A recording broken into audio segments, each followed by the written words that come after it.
Hi, I'm your host, Marsha Florence for Just Ask. Today's show, ladies and gentlemen, is Bridging Communities Incorporated. Hurry back and join us.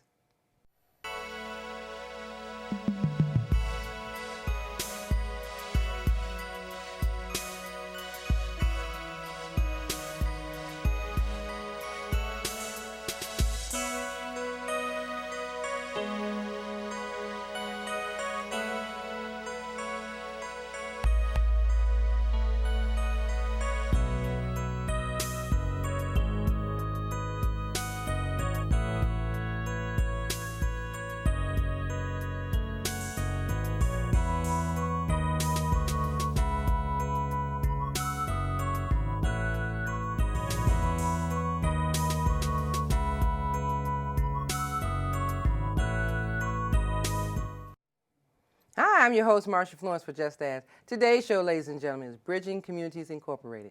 And we have with us the executive director herself, Phyllis Edwards. Good morning, Miss Edwards. Good morning. It's a great day in the neighborhood. It sure is, and you're here. I'm here. Now, Phyllis, I must say, it's been a while since we had a chance to reconnect with Bridging Communities, and so we wanted to get an update. Because we have this resource here that we know very little about, and we want to enlighten the community. So, can you tell us a little bit about yourself and Bridging Community Incorporated? Sure, it'd be my pleasure this morning. Bridging Communities is in its 38th year. We provide services to the elders. We try our best to make sure they stay in their homes as long as possible. And we do that through an array of services, everything from lawn service to snow removal, medical transportation to the doctor and to the pharmacy, small home repairs, and we also connect them with additional services, whether it's Department of Health and Human Services, Veteran Services, Social Security, Medicare, Medicaid, food assistance, and state emergency relief. Whoa. We supplement that program with our community's neighborhood stabilization program, where we buy up some of the abandoned and foreclosed properties in the community, sell them to individual who wants to be homeowners, and if for some reason they can't get a regular mortgage, we do land contracts. And we're very proud to say that during the housing crisis, none of our homeowners lost their homes because we were able to work with them through whatever situation they were going through. We have a 80-unit independent living facility for seniors that we own and operate. We have townhomes geared towards grandparents raising grandchildren, because a lot of our seniors become caregivers to their grandchildren, and they can no longer live in their independent living facilities. So we try to be proactive in providing a place for them to be able to go. Now, how many years has it been? I've been there 8 years. It'd be 9 years in August, but the organization has been around 38 years. 38 years. 38 wonderful years. 38 at that. awesome years. Okay, yes, okay. You know, now you guys are almost sound like a hidden jewel, but I know you're not. Do you have is it zip codes or catchment areas that you cover? Well, for our elder care services, we cover 8 zip codes: 48204, 6, 8, 9, 10, 16, 17, and 38. But for our housing, we cover the entire city of Detroit. We work with the City of Detroit with their zero interest loan to help people modify their homes or do home improvements through that. We work with them through their lead grant when they had the lead grant program. Hopefully that's coming back for people with children or grandchildren under 6 years old who tested positive for lead.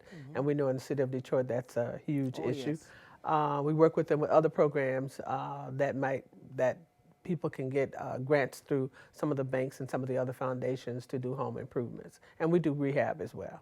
Wow, that's wonderful. That's wonderful. We were fortunate enough to do 14 rehabs in 2014. Thanks to PNC and MISTA, we did 14 rehabs. Okay, yeah. Okay. And now, Phyllis, I've gotten to know you over the years and everything, and I really do admire you and what Bridging does in the community, because a lot of people don't know that there's elderly parents taking care of their grandchildren because the parents are unable to do so. Is that based on because the parents may have some personal issues, substance abuse, have passed on or something like that, that the grandparents become the guardian? Well, Marcia, there are a multitude of reasons why grandparents become caregivers. Some of it definitely has to do with substance abuse. Some of it has to do with sometimes the parents get in trouble and they become incarcerated. Sometimes parents get ill. There's no age limit on illness. and they become too ill to take care of their children, and sometimes parents, they die. So it's a multitude of reasons why grandparents become caregivers, but whatever that reason is, we need to make sure that they have supportive services so that those children have what they need as well as the grandparents. Now, if they're not in the catchment area for the home repair services and things like that, you said you guys cover the state of Michigan. Oh, you cover Detroit. City of Detroit. City of Detroit. Right. Okay. But we also work with other community partners. Okay. And so it's very important that we have a relationship with our community partners, but we can make referrals and they can make referrals to us. And so we want to make sure that, it's not how you say no. No is no, but it's how you say no. I always tell my team and my staff, it's a difference between no and no, let me see if there's someone else that I can refer you to or help assist you. So it's never just a outright no for us. It's always connecting them to someone who can help them. That's good to know. Yes. Because the word no does, scare you away. Okay, okay. Well, we look at it like, okay, there's young parents out here who are, troubled and can't, find housing and Right. can't find resources or don't know where resources are available at. And then you got their parents who are the grandparents, and they're saying, I could take the children, but it's quite tight in my apartment, and I don't know if I can take the 4 kids. And so then, the grandparent is trying to help, but it's tight in their area. Should they be able to call Bridging and say, I've got my 4 grandchildren and I need additional space to move forward to be able to properly take care of them or give them space?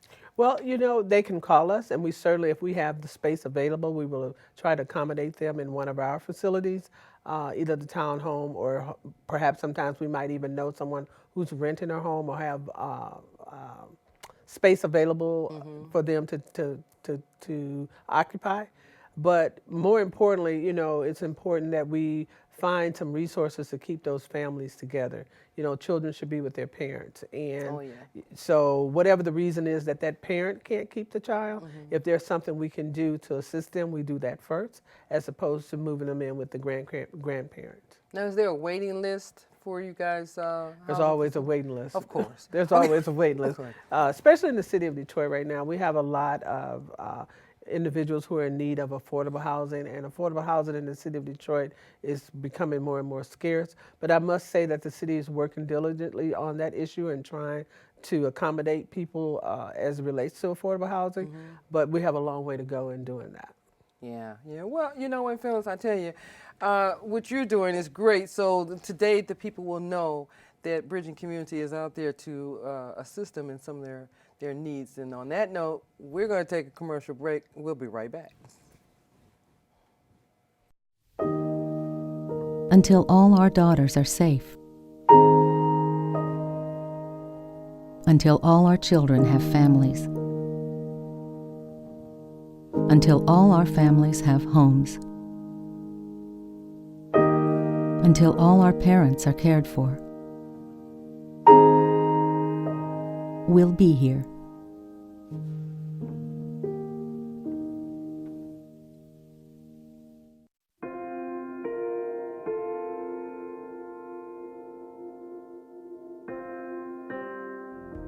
I really didn't want to tell anybody, and I didn't. Hiding sadness makes you more and more sad. If you're strong enough to just open your mouth, that's all it takes. The healing is in me and can also be extended to others. Giving voice to what you're feeling is part of the healing.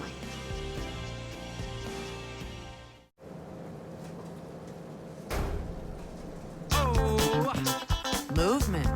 Along with weight loss, it's one of the many ways to fight osteoarthritis pain. For more information on managing pain, go to fightarthritispain.org. And welcome back to the second half of the show. Now, ladies and gentlemen, I always tell you, get your pen and paper out because Executive Director Phyllis Edwards is giving you some resourceful information about Bridging Communities Incorporated. And if you're an elderly parent trying to help take care of your children's children, you want to contact Bridging Community. If you are a parent that's struggling to take care of your kids and need some resources, you want to contact Bridging. As well as if you're in those zip code areas that she mentioned earlier, we'll try to post those for you. And if you need some home repairs, minor home repairs. Don't tell her the roof.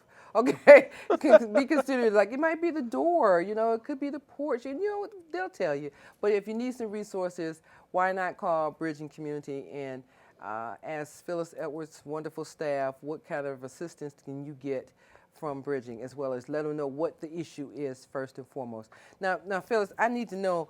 Volunteers are always needed. So Yes. do you guys accept volunteers or, you know? We use probably about 1,400 volunteers a year. Wow. And we do that through our Meals on Wheels delivery, Focus Hope food boxes. Every month we have to deliver those.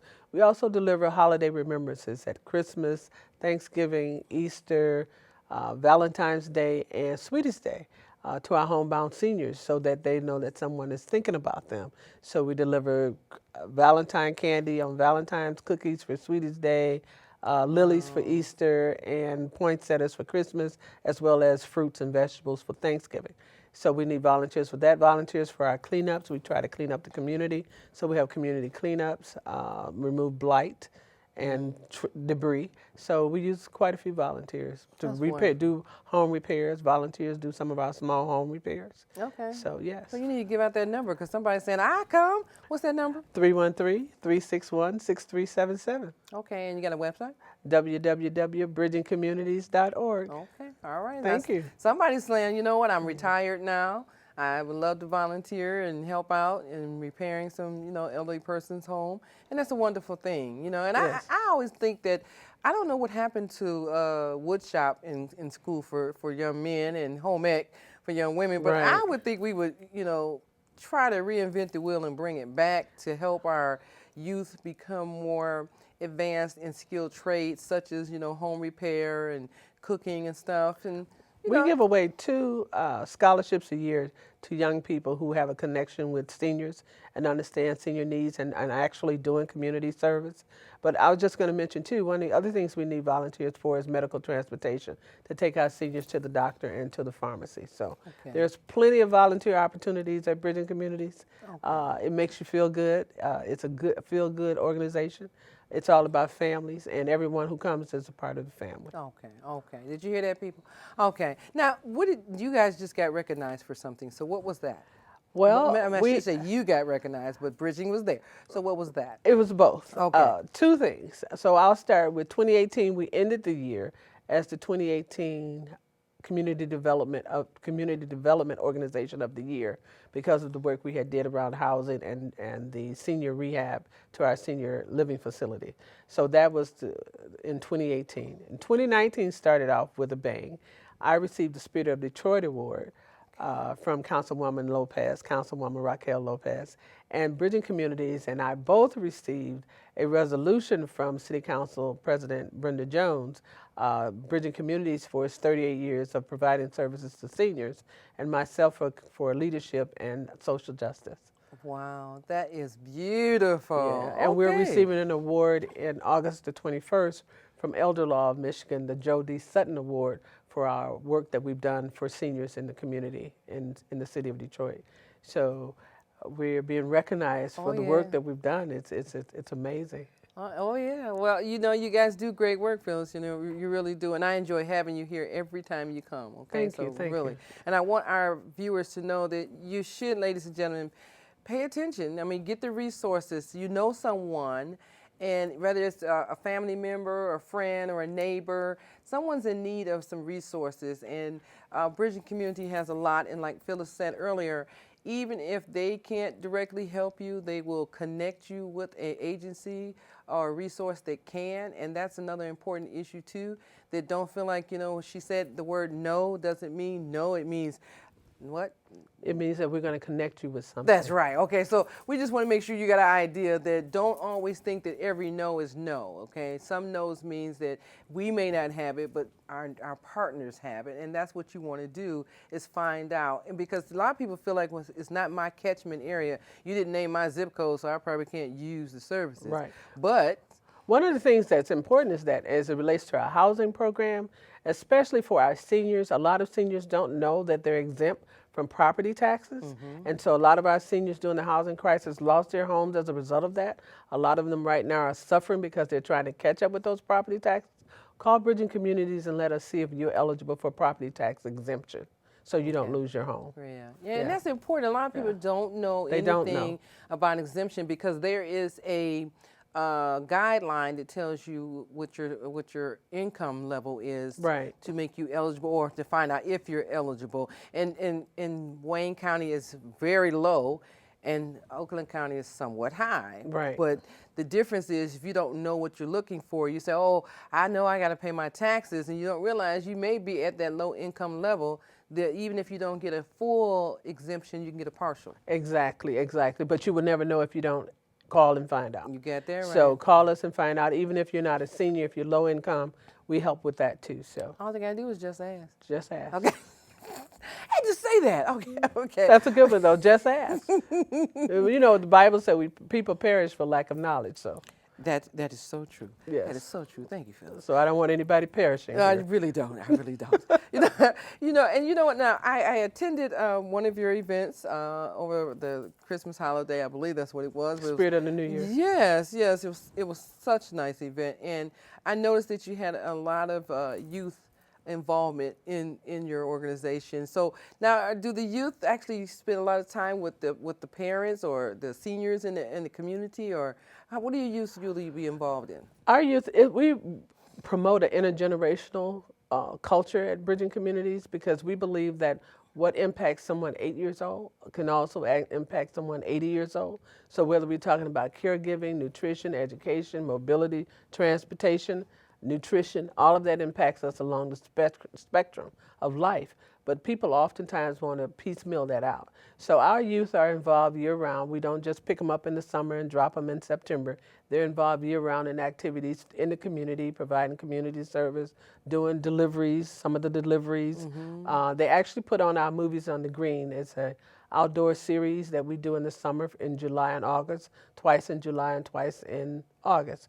And they actually right now are planning that. They're planning the entertainment, they're planning the activities, they're planning the movies, they're planning the food, they plan everything about it. And so when they put it on, they have to be there. They run the movies, they serve the food, they play the games and all of that. So they bring their friends and their families and they see them working, being involved. I truly was impressed with seeing all the youth and how, yes. you know, how cordial everyone was to each other and everything. And I was like, these young men pulling out chairs for the ladies, you know. Oh, yes. I was like, okay. Yes. I'm old school, so I believe in manners. Yes, ma'am. No, ma'am. May I help you? No hats. Pull your pants up. The whole 9 yards. Pull your pants up. Pull Okay, your I heard pants you up. say that. All right. Yes. All right. Well, all that goes together. That's yes, for it sure. does. It does. It really does. And it you does. know what? And most young people don't realize you're the next generation to acquire jobs. And you're saying, well, I can't get a job. Well, if you know, like I know, your appearance is one of the key issues that can stop you from getting a job. Absolutely, absolutely. And then, you know, in where we are, everything is done in 3 languages. So our literature and everything is in Spanish and as well as Arabic. So we have a Middle Eastern population, a Latino Hispanic population, and our youth are African American, Caucasian, Middle Eastern, Hispanic, Latinos. So we uplift the cultures at our Movies on the Green. We dispel a lot of the myths that surround the various cultures. And it's amazing to see everyone come out and everyone's doing the hustle and the various hustles. It's amazing to see. So. You know I got to come see that. You have to come see that. Okay. You have to come see that. I tell you what, we're going to take a break, ladies and gentlemen. I know she and I just talking like, what? But you're getting the information. You are getting the resources, and we'll be right back with some more. We'll be right back. A box can contain a gift or perhaps a special purchase for the entire family to enjoy. However, a box should never ever be your only shelter from the dangerous winter cold. The Hope Hospitality and Warming Center in Pontiac provides shelter, a warm meal, and fellowship for our guests because no one should be homeless and freezing in Michigan. Call 248-812-WARM.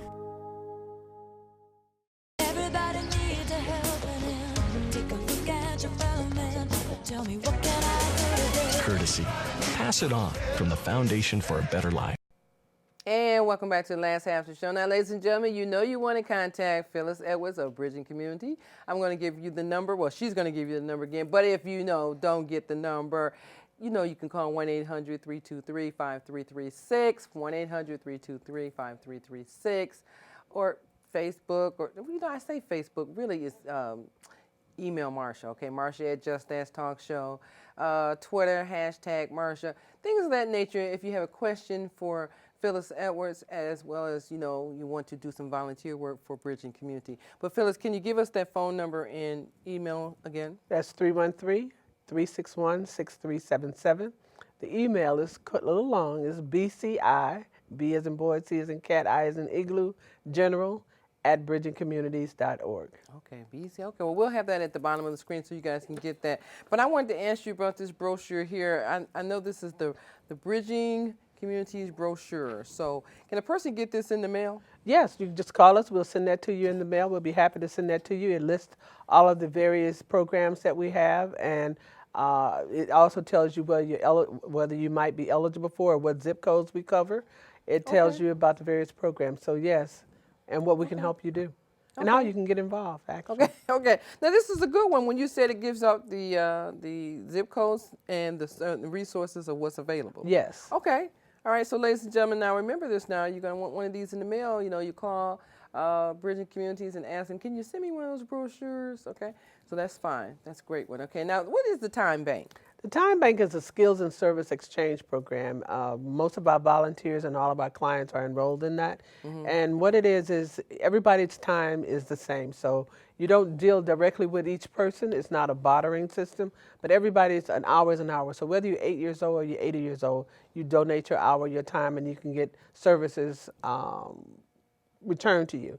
We use it to increase our capacity. So our seniors use it if they need a ride to church, if they need a ride to the grocery store, if they need someone to come do some small home repairs, things like that. Okay. And our youth use it. Maybe they need cookies for their class. Maybe they need some help with their homework. They can get, rake someone's yard, all of that. Okay. All right. You know, I'm going to have to see if they can put my zip code in there.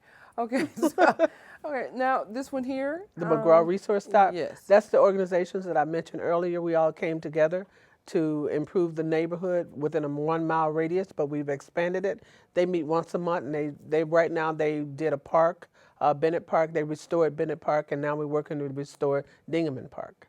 That is wonderful. Yes. No, those parks are so beautiful. It's also the group that puts on the holiday festival for the community. We serve almost 300 to 400 families every year, providing free coats, toys, refreshments, Santa, books, toothbrushes, a number of things for the holiday. So that's the group that does that. That is really nice. Okay, so and people who have green thumbs, they're out there doing those beautiful gardens and things of that nature to make the community beautiful. Yes, so if we have plenty of space. Bennett Park has a garden. We have a $5,000 garden that was donated by local 600. Right across the street from Bridging Communities. It's a raised bed garden. We also have a garden right where we do movies on the green. So if you want to come plant some vegetables or some flowers, come on by Bridging Communities. We have plenty of space for you to do that. Now you guys have a garden with vegetables and everything. Do you utilize your vegetables to give to the seniors in the area? Yes, we do. Okay. Yes, we do. We give them away.